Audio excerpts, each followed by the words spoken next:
Hola a todos, bienvenidos nuevamente a Legal Go, tu canal de consultoría alimentaria de confianza. Hoy vamos a hablar nuevamente acerca de un tema muy interesante, que son los Health Claims y Nutritional Claims.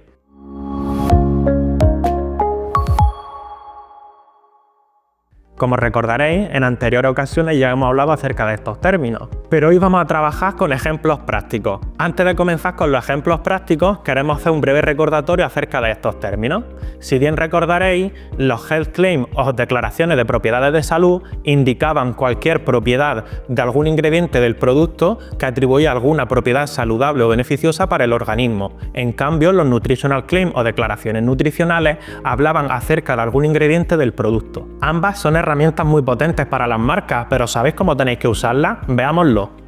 Dos de los ejemplos más comunes que solemos ver en etiquetas de complementos alimenticios sobre los Nutritional Claims o declaraciones de propiedades nutricionales son, por un lado, alto contenido en vitamina C y por otro lado, bajo contenido en azúcares. El primero solo se puede indicar cuando el producto contiene al menos un 15% de URN o valores de referencia de nutrientes de vitamina C por dosis diaria recomendada, o lo que es lo mismo, como mínimo debe de contener 12 miligramos de vitamina C por dosis diaria recomendada. Si tu producto no contiene esta cantidad, no puede ser usado. Por otra parte, el claim sin azúcar añadido solo puede usarse cuando el producto no contiene ningún tipo de azúcar añadido previamente al producto. No puede contener ni sirope de maíz, ni miel, ni ningún tipo de otro azúcar. Si tu producto contiene azúcar añadido, no puede usar este claim. Veamos ahora un ejemplo de Health Claim o declaraciones de propiedades saludables. El primero de ellos, y que también es muy común encontrarse en complementos alimenticios, es: el hierro contribuye a la formación normal de glóbulos rojos y de hemoglobina. Este claim solo es válido si tu producto contiene al menos un 15% de URN de hierro por dosis diaria recomendada, o lo que es lo mismo, si el producto contiene al menos 1,2 miligramos de hierro por dosis diaria recomendada.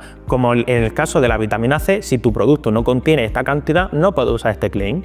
Otro claim que también es muy común encontrarse en etiquetas de complementos alimenticios es: el calcio es necesario para el mantenimiento de los huesos en condiciones normales. Al igual que ocurre con el anterior claim, si tu producto no contiene al menos un 15% de VRN de calcio por dosis diaria recomendada, o lo que es lo mismo, 120 miligramos de calcio por dosis diaria recomendada, no puedes usar este claim.